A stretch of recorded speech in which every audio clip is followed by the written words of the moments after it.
Is Gregory the crying child? Is Bonnie alive?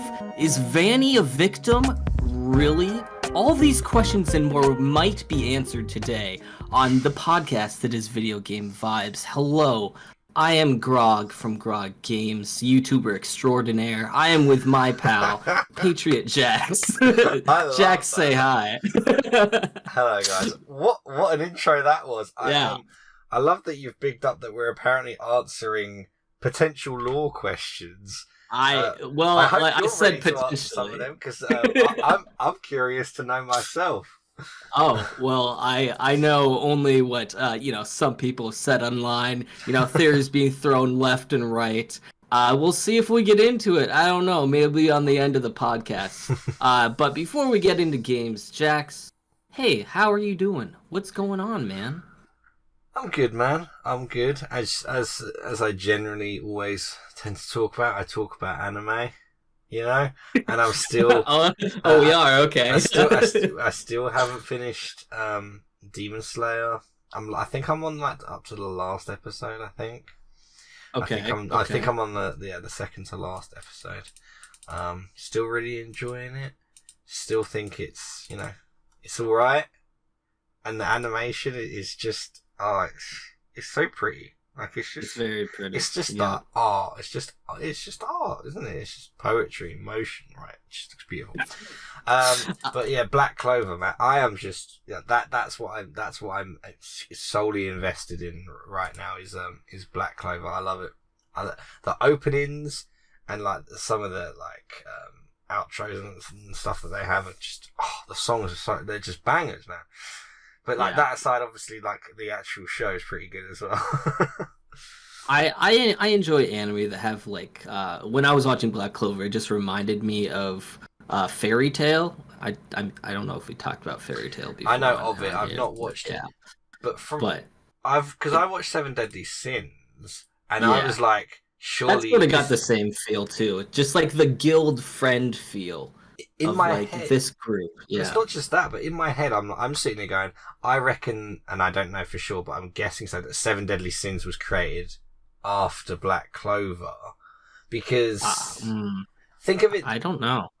It could be wrong, but one seems heavily inspired by the other, like you said, with the guild and the medieval and magic and all that sort of stuff, but also the main character who's main weapon is essentially like a counter or like a negation attack, and obviously Meliodas' full counter is very similar to the sort of anti-magic.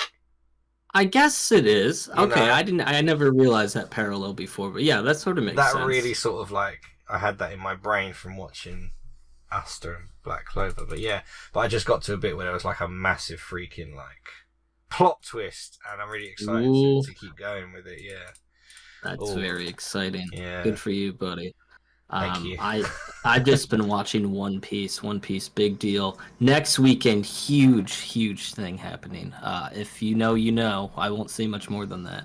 I've seen from socials, is it a new transformation of some sort? Yeah. I've seen lots of promotional stuff, even though I've never watched it. I already know what it looks like and stuff, but okay. I don't know. I don't read manga, so I don't know what's going to happen. Right, yeah. But yeah, I'm very invested. But yeah, I don't know. I haven't been doing too much, Jax. I've just been chilling. I was building an IKEA dresser before this. I was literally watching MatPat do theories on Five Nights at Freddy's while I was building my wife's IKEA dresser, which was, it's fun. It's good. It'll stay together all right. Hope so. Yeah. I don't know. It's always a hassle. I don't know about you, but I have to basically find a tutorial video or I won't get it. There's always one piece that's the picture does not tell you what to do with it or how to do it. For example, when I was building it, I got the dresser done, and then afterwards I was supposed to build 6 drawers, which is tedious. And the backing of the drawer itself on the picture, I couldn't tell which way it's supposed to be. Like the picture it's just like a white backboard, but it's like is it this side or this side? Because one side is just like the wood part that doesn't look nice, and the other part is the part that looks nice. I'm like, okay, is it this way or this way? And I couldn't tell. I was gonna say normally what they would say in a lot of the parts is front side up. At least that's what a lot of the IKEA like flat packs. So what it means by front side is the bit that will be you will see. So obviously the brown bit logically should be what you don't see. Yeah. Compared to obviously what it is normally. Because I put together my baby's wardrobe like a few weeks ago. I sort of had that same thing with a couple of things, and you have to make sure. Like, I was actually building it not exactly how it looked. Like, yeah, and that sounds weird, but I had it facing a different way basically. And when it was telling me like a certain thing, I had to do it like the mirror way, the other way. It was very confusing actually, but I did it fine. I can't do that. Did you know spatial recognition is basically my kryptonite? Like, I can't do anything with spatial recognition. Tell me to pack a car, I can't do it. Pack my suitcase, I can't do it. I can't line stuff up at all. Tetris isn't your game then. No, I don't like Tetris. I really actually don't. Capitalism sucks. Jax, would you like to move us into the real reason why we're having our podcast episode today? It's FNAF Security Breach. Obviously, the DLC Ruin came out like a week or so ago, and it has gone down really well, I think. I noticed that a lot of the optimization from the first game, a lot of the issues, there's a lot of bugs in the main game, which obviously we'll come on to and stuff. It looks like they've sort of sorted that out. It looks really polished. I don't know. I've only seen bits. I haven't played it myself yet. And I've watched a bit of it, and it does look really it looks cleaner. Like, I think they worked hard on the DLC. I definitely agree. Yeah, but before we get in the DLC, which we'll probably talk about at the end of the episode here, let's talk about the base game of Security Breach first. For those of you, I don't know if for some reason you're listening to this and you don't know what Five Nights at Freddy's Security Breach is, that'd be quite strange. But just in case. Yeah, the story of Five Nights at Freddy's Security Breach is I want to say theme park just because it's so big, but technically it's just I guess a building, not a theme park. You could say theme park. But there is a pizzaplex, but I guess it's a it's a pizzaplex. We're gonna quote unquote pizzaplex. A pizzaplex that is very 80s theme. The previous characters from Five Nights at Freddy's return as an 80s band, of course. We've got Freddy, we've got Chica, we've got Roxy instead of Foxy, and then we've got Monty the Gator. And they're an 80s band, of course, classic FNAF. We got to get those characters back, the animatronics. But this pizzaplex is huge. It's amazing. And there's tons of stuff everywhere. And you play in the game a character called Gregory, who is a child. And he essentially is trapped in this pizzaplex. Are you sure about that? Are you sure he's a child? We're gonna get to that. We're gonna get to it. But these quote unquote trapped in the pizzaplex, and he has to essentially avoid all the animatronics trying to get him until dawn. Pretty much the storyline of FNAF and the original. But it's not, of course. As we all know with FNAF games, it's not always what it seems. No, moreover, it's definitely not what it seems. It's definitely something else entirely that you have to get all of the other endings before you get the true ending to really think you know what's going on, but you still don't. Yeah. And then you have to go and watch YouTubers explain exactly what it is, and they may only be 60% right. Yeah. FNAF lore is mad. It's ridiculous for those of you that don't know. There's not an answer, to be completely honest, right? There isn't really an answer in regards to a solid lore. They don't say like, hey, this is exactly what happened. Yeah, there was roundabout colluded way of like putting all of stuff together, but this is the lore. This is the lore. It's 100% concrete and correct. That is not what they did. We can piece stuff together and guess, but as of right now, and we say that because we're not done dissecting Ruin, nor will I think anyone will be for a little while. But as of right now, we don't fully know the whole entire secret that is behind Security Breach. But we will do our best to outline, not just a little bit of lore, but some of the gameplay and mechanics and all that too. But I guess to start that off, Jax, what did you think about playing as a child, as Gregory? Do you? Bit of a weird way to start, but okay. It's not that weird, because like my first thought is like, oh, I'm small now, and everything is big. I mean, it's interesting you say that, because the game is big, and I'll just kind of shift your question into a way that gets me to talk about the main difference between this FNAF game and the majority of the previous ones, and that it was free roam, first person. I say they're all first person, but they're all, you're all behind the camera. In sister location, you're linear. You in this one, you're free roam. You get to move about and go into loads of different areas in the Pizzaplex, which is huge. Like the location itself, I think it's designed really well. Obviously, as you were saying, aesthetically, it's very 80s, and it looks really well sort of crafted. And I think the actual location, I think the way they actually made the building, I think they made it make sense in terms of what it would actually look like from where the stairs are to where they go, and where the back rooms sort of meet the other levels and stuff like that. I think they designed it really, really well.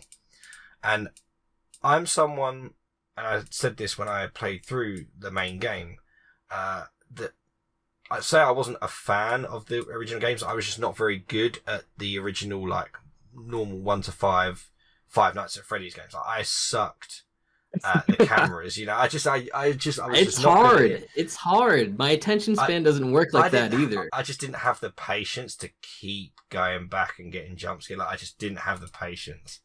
And to play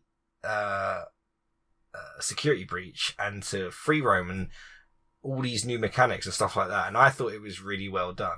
I thought it was done well enough, and they crafted, as I know you'll come on to, a really interesting story. And I think what we've got to bear in mind about Security Breach and then a couple before that is that they're now being developed by Steelwool.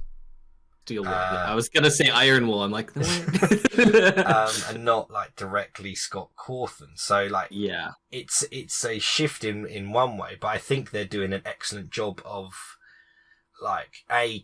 keeping a fan base happy that you could easily piss them off. Let's be real, but they're doing a great job of keeping the game's in good hands.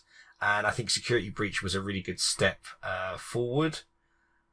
And just in terms of the gameplay itself, I had a really good time with it. I had a lot of fun.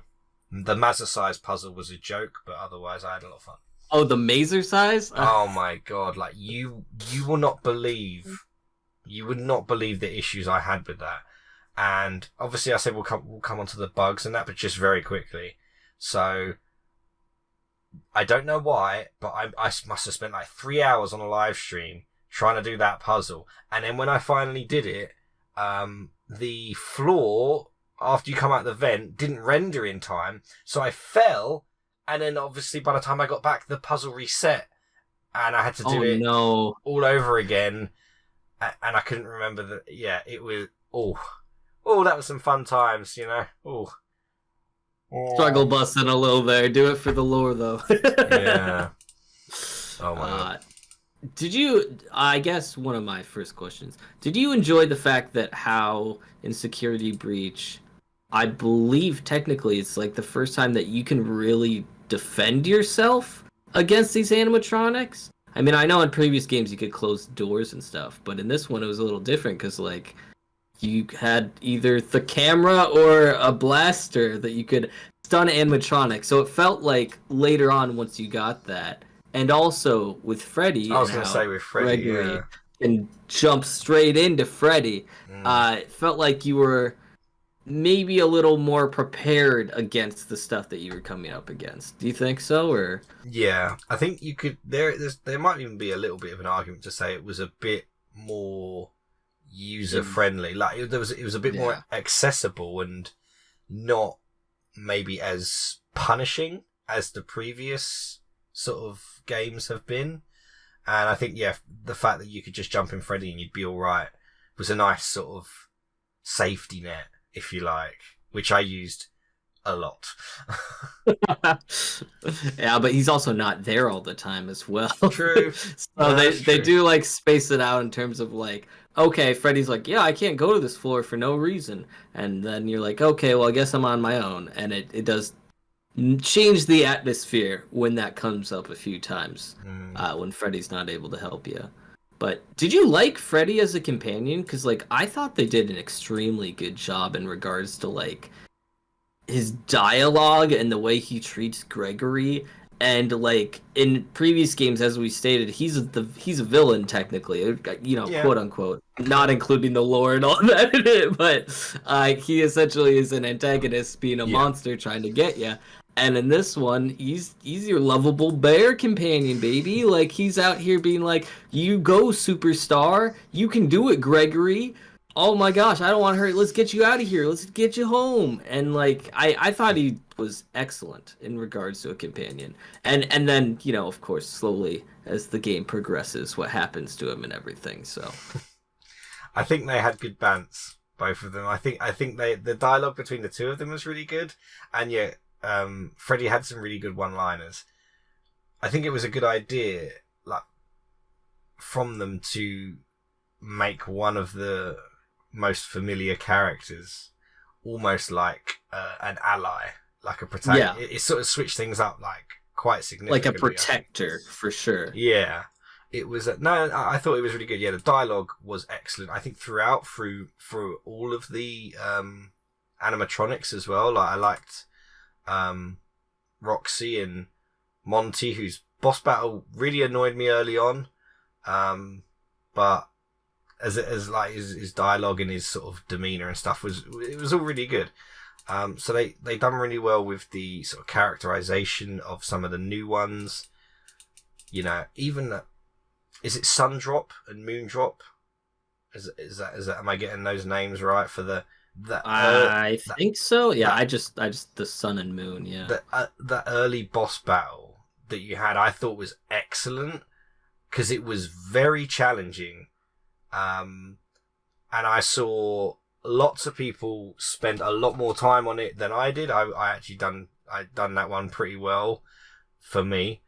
But I thought the boss battles were all really, like, they weren't straightforward. They were all varied and complex and using, again, like lots of different mechanics and stuff like that. And you even had, the DJ Music Man sort of sequence, which was just hilarious. Like there was just so many good like boss battles, and all the characters and animatronics I thought were done really well. They were all done justice.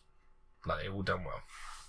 Yeah, I thought they did good about like I mean there's always hesitation in regards to new characters when they come in, but in regards to like Music Man and the little music robots that are in the vents, and like the map guy, the map droid. Yeah.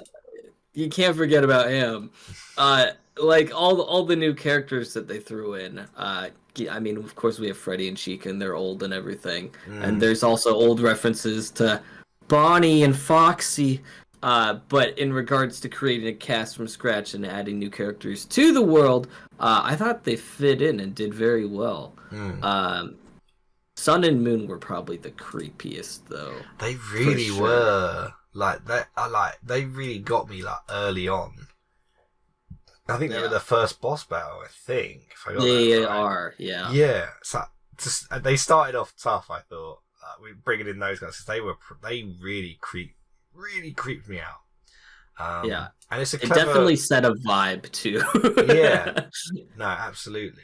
So there was so many good things about the game, and it was very well received by most people. But I think we can all agree that the biggest issue with the game was its optimization, like the lags, the crashes, the bugs that a lot of people had. I think it was across consoles as well. It wasn't just PC. I think so. Because Yeah, I I had think it was issues on everyone. PC, and I remember making a point about it in my thoughts video. I remember talking about how I know my computer itself isn't like the best, like my graphics card and stuff. Yeah. But I know for a fact that a lot of those issues, they were not solely mine. I was playing the game in potato mode, man. Like it wasn't my computer. No, it's too beautiful to play in potato mode. Yeah, I saw some stuff in regards to the bugs as well. Didn't someone like speed run it with major glitches and they like sped run the game in like 2 minutes or something? All I remember is I think Moist Critical Charlie started speed running it, and like there's a glitch you could do where you just phase through the floor entirely at a certain spot by getting in Freddy in a particular way, I believe. And then you just phase you through the floor, and you could essentially skip the whole entire game pretty much. That's so stupid. Because obviously fixed now, but that was a big issue that I found was render times. So sometimes you would open up into like the main atrium, yeah, and it would take sometimes 5, sometimes even like 10 seconds for everything to render properly. And if you went too early, sometimes you would fall through the floor. And you're just like, really? Oh yeah, no! Yeah. No, it wasn't just like you were just as if you were already walking through all of the stuff. Sometimes you would just fall through the floor, and it was so frustrating. And that's what I mentioned with that Mazda size puzzle thing, because there's a catch to that story I was talking about with the Mazda size thing, is that I was doing that like after the final like hour or whatever, you know, where you couldn't save it. Yeah. So that's when I was doing that section, Monty section. Oh. So I did Chica's Phaser Blast thing first. I wish it was the other way around, because Phaser Blast was so much easier. Yeah. But I was doing that without save, so that was frustrating. Couldn't you do something with a glitch? I thought someone abused the glitch. I think there was a save glitch. Yeah, there was. I try not to do that, mate. I'm a purist, you know me. Oh, okay. Yeah. We're so pure here. They patched in a save thing afterwards as well, did you know? They patched it in? Yeah. Make it easier, you know, for some of the new people. Oh, they patch it so like you can save. So that you could save, yeah. Okay, it's coming from a guy who has only completed Security Breach out of all of the FNAF games. I think I completed FNAF 1 a long time ago. I think you did. I think I did. Didn't you? Yeah. I don't think it was necessarily on the channel. I do have a couple of old FNAF 1 vids, but I didn't complete it on the channel. But I think I remember beating it. Oh just my gosh. Can I just ask, sorry, real quick. What's your favourite FNAF game? Like, whether you've played it or not, I'm just curious.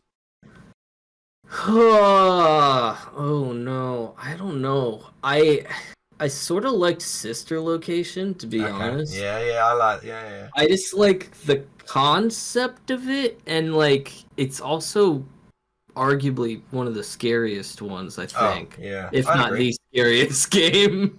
I don't like the fact that you can literally like it's like on the first night or something too, where you're crawling through these tunnels. First off, the freaking tunnels are ridiculous.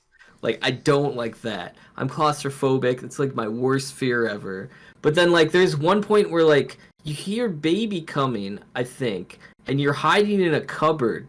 And this is like the first night. And like the mechanic is you need to continually click or hold. It doesn't matter. But you're holding the door back. She's trying to open it, and you're trying to make sure that it's still closed. And her face is like right there. That's right. Yeah. And I was just like, no, this is the worst thing. Anyway, that's why I liked it. And then also, isn't that the one with the exotic butters in Sister Location? Yeah. It's good. It's fun. Some It's good got some memes from fun that throwing game. there. Gotta say, yeah, some classic memes from that game.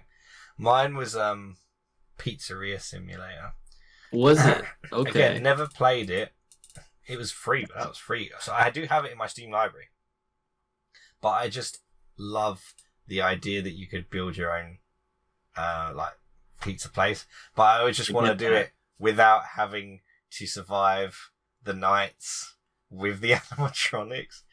Is there any horror in that game at all? There's mini games and stuff, right? No, there is, because you have to the mini games are also really good as well for like the lore and stuff like that. But to get like the good ending, you have to save all of these scrapped animatronics. You have to pass the tests. You have the little clipboard. Yeah. And you're ticking off, oh, I didn't hear anything. And they're doing like control tests, and then they move closer every time you put the clipboard down. Yeah. Oh. So that's too much for me, but I just, yeah. Okay. Yeah. Security Breach is definitely up there. Yeah. Because I played it. I guess back to Security Breach. Another simple question. Do you have a favorite character in Security Breach at all? Out of all the characters? Even Gregory included? Yeah, I say that sarcastically because I know you hate Gregory's Gregory. just annoying. I actually like Chica in this one. I think she's quite funny, yeah, and her death is like just brilliant. Like I love the death sequence where she just gets squished. It was so funny. That's pretty ridiculous. Yeah. You? I'm particular to music, man. Just because, frankly, honestly, like that's where I'd hang out if I was in the Pizzaplex. He's got a dance floor next to an arcade. An arcade. It's like one of the coolest looking parts of the whole game. No, if it were real, there's just a giant animatronic worm, arguably horrifying looking man worm thing. He's terrible looking, but the concept is cool, right? He's huge and he can go in different places. Imagine him like if it's open, the Pizzaplex is open, and he's like playing songs, but in between his song sets or whatever, he's just running through those tunnels that they have all over the place. Yeah. Just like, oh my gosh, it's Music Man! Yo, hey Music Man! When's your set at, man? What? It's While you're in like Street Fighter 2 like arcade machine. Yeah, anyway, I know that's a cheesy answer, especially because all the Matt Pat stuff, but you know, I think it's cool. I mean, I guess we haven't been putting it off, but you know, lore Jax lore on Security Breach. There's a bit of lore in this FNAF sort of franchise, isn't there? There's a lot to... There's a lot of stuff going on. From I guess your point on, spoilers technically for FNAF Security Breach, not for DLC Ruin yet. We're probably going to talk vaguely about DLC Ruin, but spoilers for endings of Security Breach. Game's been out for a year, but still, you have been warned ahead of time. Been out for a year. Jax, am I correct in saying there's 5 endings, I believe, to Security Breach, including the secret ending? I think so. I think there were 4. Is it like comic book endings? Yep. That there were, if I remember rightly, yeah. And the 5th ending, which in my head, and I don't know for sure based on what the overall like consensus is, but that main ending that wasn't a comic book ending was the canon ending. I believe that is correct-ish. Like Springtrap, whatever version of Afton was in there at this point in the series. Yeah, so I guess we haven't even talked about Vanny at all this whole time. No, we actually haven't. Actually, it's quite fun. And we really should, because Vanny is probably one of the biggest mysteries of the whole entire game, right? Arguably. I mean, if you're going in blind, then you know very little. But like, she was referenced in what was the other? The VR one, right? Yeah. Yes. Because she was referenced in like audio tapes, I think. Her name was Vanessa. Yes, but we had never seen her before or anything like that. But she is the security guard at the Pizzaplex. She is trying to find Gregory, and Gregory does not want to be found. I guess another thing is that's an interesting point to make is that even though you play as Gregory and you can decide like where to go in the game and stuff like that, you're not in control of what Gregory says. So while you're playing Gregory, you're not necessarily trusting Gregory right away, right? Like you're still skeptical of Gregory, because how the game starts, of course, is like you are starting in Freddy's chest cavity. Freddy's malfunctioned in regards to the rock show in the beginning of the game, and he's in his dressing room. Yes, they all have dressing rooms, okay? Every single one of them do. And he's in his dressing room, and then he hears Gregory, and he's like, how did you get in there? Why are you here right now? Why does a child know how to get, have computer experience like Gregory does? It's a little sketch. It's a little sus. Normal 10-year-olds shouldn't know that kind of stuff.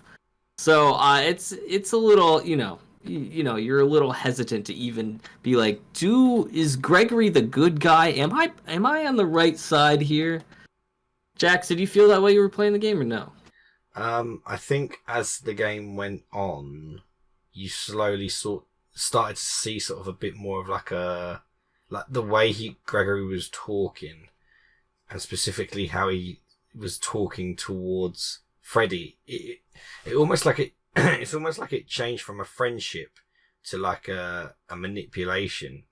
Yeah, it got to a point where you could hear in his voice, and what he was saying to Freddy is that he was trying to manipulate Freddy into believing something that was false. He was gaslighting Freddy, basically. Gaslit, yeah. Because at one point, I think it's when you get the first upgrade for Chica or whatever. He's like, "Are those Chica's eyes? Right, Don't lie to me, Gregory. How did you?" Or he's like, "Be honest, Gregory." Like he said it in a nice way, but he's like, "Be honest, Gregory. How did you get Chica's eyes?" And he was like, "Well, she fell." And then she got in the trash compactor. Whereas in reality, what actually happened is Gregory pushed her and actually activated the trash compactor and did all that. So he lied straight up to our boy Freddy. Yeah. So what we do know is that Vanny or Vanessa, they are the same person, which was a little convoluted at first because, as we said, spoilers. One of the endings is, I think it's the fire ending or one of the endings. She gets pushed off the top of the building and dies, and then it pans up to the top of the building, and she's looking down at her dead corpse. Yeah. And people were like, "What just happened?" Because that could be, a metaphor for her spirit's still trapped in the Pizzaplex, or she has a twin. And people for a little while were like, maybe she has a twin. Maybe one of them is Vanessa, the security guard, and the other one is Vanny. We don't think that's the case because, from lore perspective, the secret ending. If for those of you that don't know, there are a couple different arcade cabinets hidden throughout the Pizzaplex in various areas. I believe there's 4. And Jax, what is it? It's Princess Quest? Yeah, Princess Quest. They were really good, by the way. They were really good mini games. They're just little mini games, but you're supposed to essentially go and play them in a certain order. And then you unlock audio tapes from each one, or do you somehow do that and unlock something else to get the audio tapes? I'm trying to remember, actually. Point are there secret audio tapes? If I'm right, I think Princess Quest, when you complete it, just that unlocks an ending, I think. Because I think the audio tapes you could just start collecting anyway. Okay. Right. Yeah. Okay, and I think maybe the audio tapes are... Yeah, they're other secret. Anyway, point is there's audio tapes. In these audio tapes, we hear they're essentially therapy tapes. A therapist talking to two different people. One of them is Vanessa, the security guard, and the other one is a mystery ID patient. That's not named. Yeah. However, it could technically be Gregory. We're not sure right now. Yeah. But my understanding from Vanessa is that she was working at the headquarters corporation of whatever the company is behind the Pizzaplex, Five Nights at Freddy's. And she was working there, and somehow the soul of William Afton from the previous games got into the coding of the game that they were working on, because that company had hired some people to make the game, which was essentially, right, Jax, the VR game was the actual game that they were making. Oh, that's right. Yes, when it went all like meta, didn't it? And then it referenced like an indie dev at the start and stuff like that. Yeah, that's right. So she was referencing that game. She was essentially working at that corporation. The short part of it is she got brainwashed by Afton's soul ghost in the programming of the code, so that he could either possess her or manipulate her to some extent, to get in a position of being the security guard at the Pizzaplex.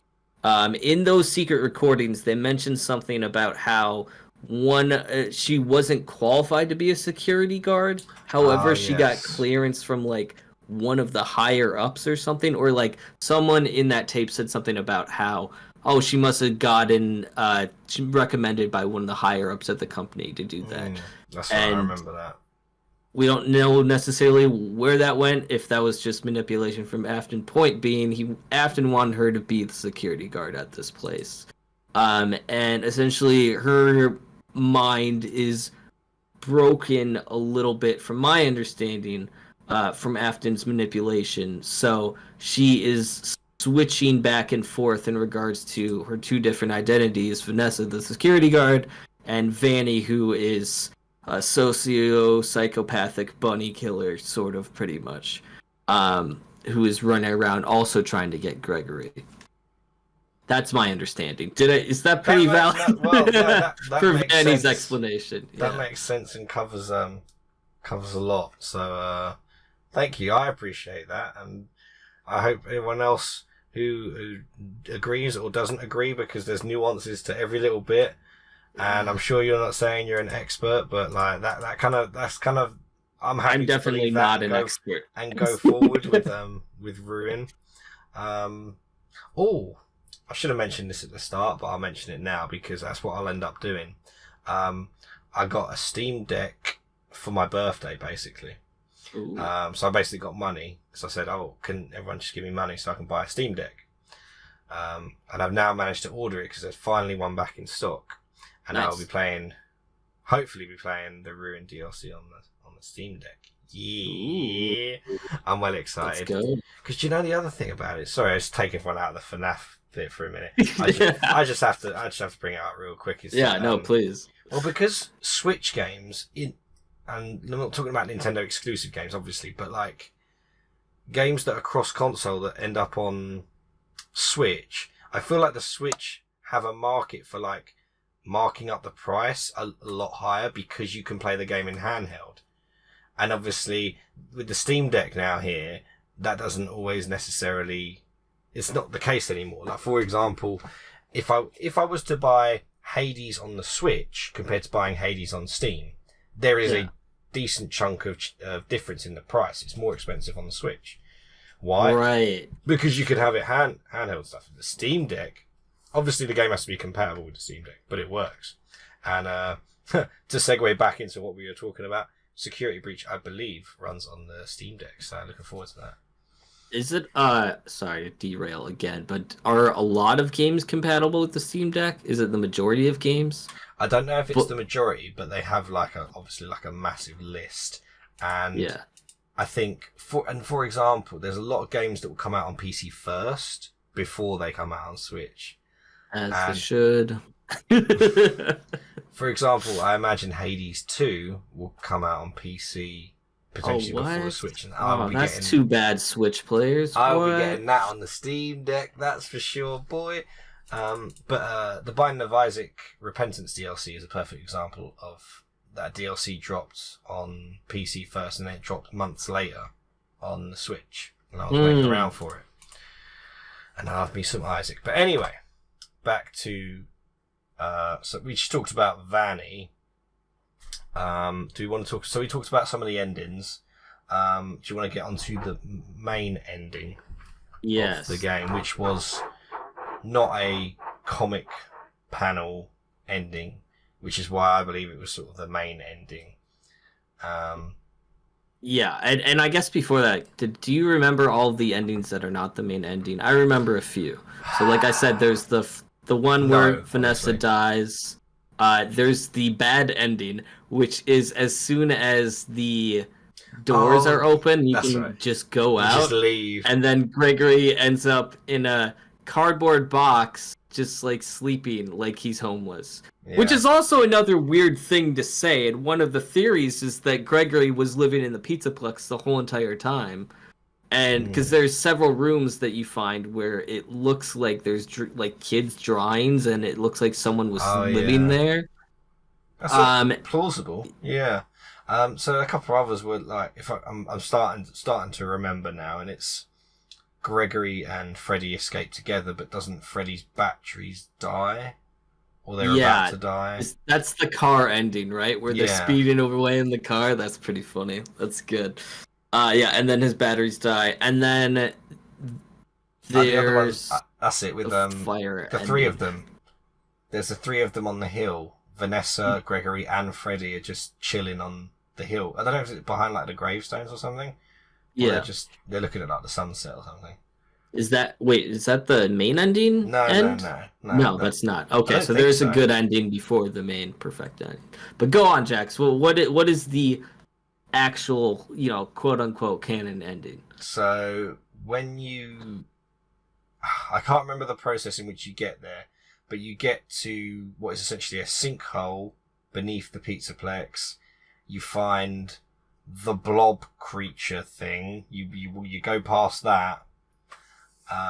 Which I'm guessing is an amalgamation of all of the animatronics that we've seen so far, right? Because like those are, I guess this is me asking for clarification as well, because I'm not an expert. I don't remember every single detail, but that's an amalgamation of the animatronics that were chasing you the whole time, right? Not the animatronics. Or no, because Foxy's included in that. There's some correct? Old ones, yeah. So it's brought together loads of old ones. So isn't it like some remnants of like what Ennard was? Because I think there's like bits of him in there. And Baby's in it too. Baby's corpses, at least. I think there's but anyway, we'll glisten past that because we essentially just walked past it. On our way to what is like an old. It's essentially like the really old Pizzaplex or like pizzeria that the Pizzaplex was built on top of, and obviously we hadn't known this. I'm not sure specifically, and you might be able to tell me which pizzeria it was, which it was built on top of, because I can't honestly remember. I was literally, like I said, I was reviewing before this, and all I can remember is like the name wasn't important. Okay. So I don't think it's that big of a detail. Point is, it's a prior Pizzaplex from a previous game, because there are multiple ones. Yeah. But I don't think that's the big point. I don't believe. I could be wrong. Yeah. You basically get down into like this room, and you and Freddy starts to be controlled by something that comes out of like a stasis hibernation chamber, which reveals to be Springtrap. Am I saying that right, or is it another version? Glitch Trap. Glitch Trap. Yeah. Is it? Is it Burn Trap? Burn. But yeah. Oh yeah. Didn't people say it was? Yeah, I don't know. Point is, it's the old boy Afton. Basically. Even though we blew him up. He had the purple glow and the purple hands, and he was controlling Freddy, and you have to avoid. Who was it you have to avoid? Is it just him? I thought Monty was there. I was going to say, the others were there, weren't they? Yeah, The other animatronics. there's like 2 doors that you have to control to open and close. So it's sort of like a callback to the original Five Nights at Freddy's, where you're controlling different things. That, yeah, they do that a lot. And then I think there's one point where there's like a grate that Monty creeps out of or whatever. So yeah, I think you are fighting them and trying to control and stall while we get Freddy back, right? Yeah. Yeah, and then you essentially trap Afton in the basement again, right? Or do we destroy him this time? The place was coming down, and Afton was picked up by the Blob. Gregory and Freddy seemingly escape together, and that's the sort of the main ending. Obviously, that will lead into what happens in Ruin with the Blob. Now, as I say, we have not. I don't know what happens. You say you know some of Ruin. I've only watched like the first sort of hour or so. Yeah, I am following, of course, Markiplier's Let's Play of the DLC for Ruin. Shout out! Huge fan of the podcast, obviously, Markiplier. So I do have some thoughts on Ruin. For those of you that don't know, you haven't seen the trailer. I don't know. I don't know. Maybe you're listening to this for funsies.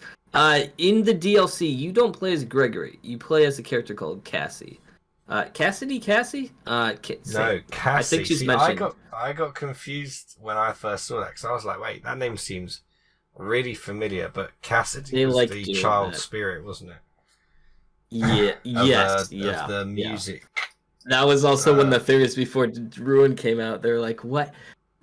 Was Gregory a reference to the crying child? Is Cassie a reference to Cassidy? Yeah. But you're playing as Cassie, who is supposedly a friend of Gregory. Gregory gets trapped again in the Pizzaplex and calls for help, and Cassie has to go in and rescue him. And that's the plot of the second one. And there's some time has passed since the origin of the game. We know that because the Pizzaplex is completely in ruin now. It's shut down. There's like right away it shows like a shot of all these newspapers and flyers like on the windows and stuff like that. As you progress and go through all these different rooms, everything is like garbage and stuff. It's like it's not operational in the slightest. It's not even like it's closed down. It's trashed. Now which I is have interesting. a question on that. And it leads into my original theory, which I'm sure I will find out soon enough. But if Gregory is still alive, and there's been some time since he's been in there, how has he survived if he is not anything but a robot? He must be a robot. Is Gregory a robot? Excellent question. And I do not know the answer, actually. As of this point in time, from what I know, I've seen one of the endings, not all of them. And as I said prior, we're still dissecting what the heck even happened, because I still don't understand at all. But I guess, do you want me to just tell you what happened? I don't mind. Yeah, if you want to hit spoilers, man. I'll forget by the time I get around to playing it. So. Yeah, and obviously by the time this comes out, people will have at least gone to the ending of it. But the ending that I had seen, Cassie gets all the way down. Finally, like, it takes a long time, by the way. And the whole time she's getting chased. And she ends up unlocking this door to find Gregory, except it's not Gregory. It's a robot that's pretending to be Gregory. And she's like, oh my gosh, you're not Gregory. Right away she knows it's not him because it's got glowing red eyes and he's in the shadows. And then it starts going after her. And also Gregory calls her on her walkie-talkie and says, I was never at the Pizzaplex. They tricked you to come down here. God. At least that, and that's what we see. And then, oh my, I don't know if I want to spoil that part of it. No, you already okay, said I'll spoilers. tell you. All right, yes I did. I know, but I want to spoil it for you. But I don't mind, honestly. So Cassie's trying to get out now, and Gregory's like, I don't know what that thing was, but it wanted to get me back, or like I can't chance it getting us back. I think referring to him and Freddy, and he's like, "I'm sorry, Cassie," and then essentially like he doesn't help her, and she just gets trapped in the pizzaplex. Like he leaves her for dead. Wait, so Gregory Was never really there, but he's like, "I'm not Gregory gonna was come rescue you. I can't help you. I can't But chance that thing getting me." okay, right. I'm not going to ask too many questions, and you know, I don't under. Yeah, you know, this is very this is just, vague, and it's kind of out of context. It is to an out of extent. context. But how would Gregory even? Here's the funny thing, right? And I guess it would be purely because Gregory already knows. But like, why would Gregory pop up on the walkie-talkie, being like, "They tricked you"? Da, da, da, da, da. I knew the whole time, but decided not to chime in on my walkie-talkie until now. But I'm sure there's reasons for that. Mainly because he sounds like he's a bit of a douche, which is also what I said in the main game. I didn't like Gregory. I still don't like him now. I'm looking forward to playing Ruined DLC. Do not worry. For anyone that wanted to skip over that, you're good now. Okay, so... yeah, you still don't want to trust Gregory. That's what we want to get from that. Yeah. There's a few other things I want to talk about, though, for the DLC. Okay, yeah, go for it. I mean, you've gotten the point where you acquired, or like you saw anyway, that Cassie gets Vanny's mask, right? I have seen that, yeah. I think that's a really cool mechanic, actually. Yeah, so there's this new mechanic in the DLC that was not at all related to the original core of the game. And it's essentially like Cassie gets Vanny's mask, and every time she puts it on, she can see in this AR element. So it's essentially the world where she is in now, but some things are fake and some things are real. So whenever she takes the mask on and off, she can essentially manipulate the areas around her. It could be something simple like a box that wasn't there before, or a wall that wasn't there before. But I will tell you that as the game progresses, it gets a little bit weird in regards to what is real and what is not real. And I don't know. I thought it was pretty cool. But it was definitely way different than I thought the direction they were going to go in. I think it's a good mechanic to have. Plus, it keeps the spectre of the character of Vanessa in the game. When it's sort of not her focus anymore, it's now about Afton and Glitch Trap and... Well, and we're not even sure right now. No, but it looks like just stop there and just say it looks like a very, very good DLC. Like I say, it looks like it's polished up some of the optimization issues that the main game had. Obviously, it's going to have multiple endings, and you're going to find out all of the lore that it will be explained much better by people who have done far more research than us. I do want to make one more really small point. Go for it. And that I think the ARG mask is fantastic in regards to like hidden lore. Because like there's so much that's going to be hidden in the game in regards to like when you have to put on the mask or not put on the mask. Yeah. And it reminded me of going back to Bendy. Remember at the end of Bendy, you get that mirror thing with the wall messages? Thing, yeah. Yeah, it's sort of like that, except you get it right away. That's right, yeah. And I think Bendy's is the lore is less subtle. Like, obviously, it's like flat out written on the wall. Text With FNAF, is very subtle. In regards to like little things, like remember the stupid post-it note room in Security Breach, like that. There is a room where there is just a bunch of post-it notes, and people went crazy with lore on that for a long time.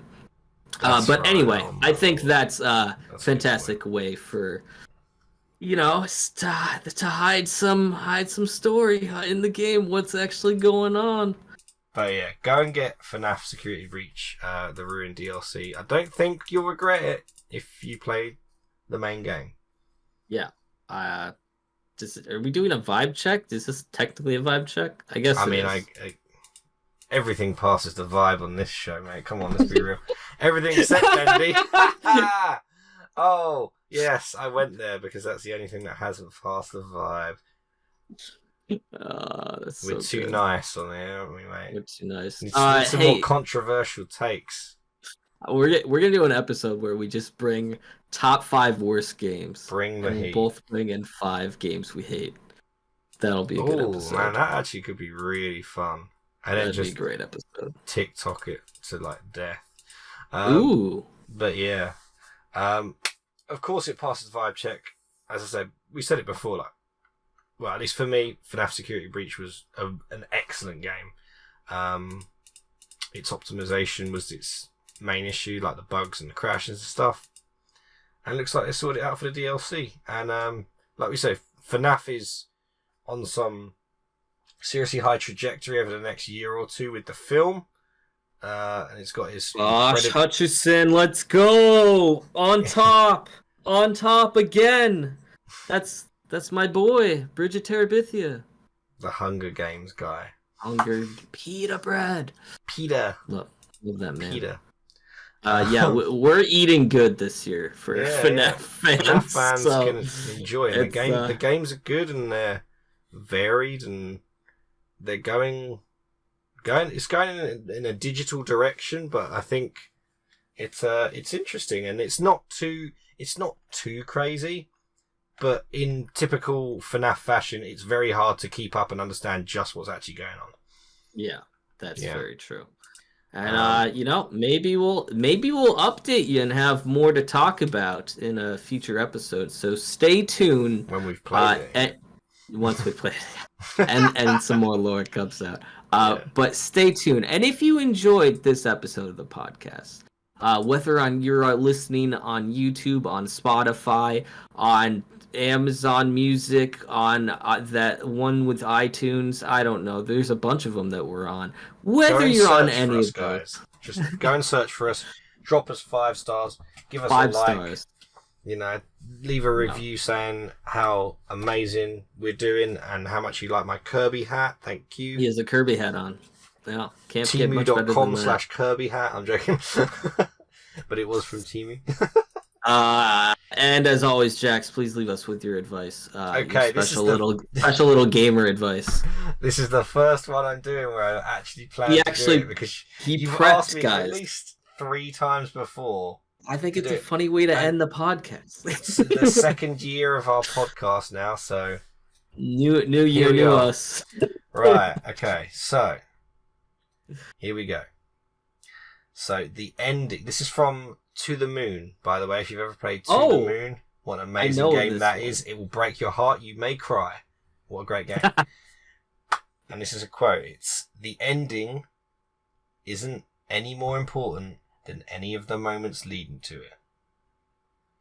It's the journey, guys, not the destination. Whether you're unhappy with any of the 5 endings from FNAF Security Breach, just enjoy the moments and jump scares that led you there. Thank you all for watching and listening to the Video Game Vibes podcast. We will see you next time. Thank you, guys. I think Afton should die.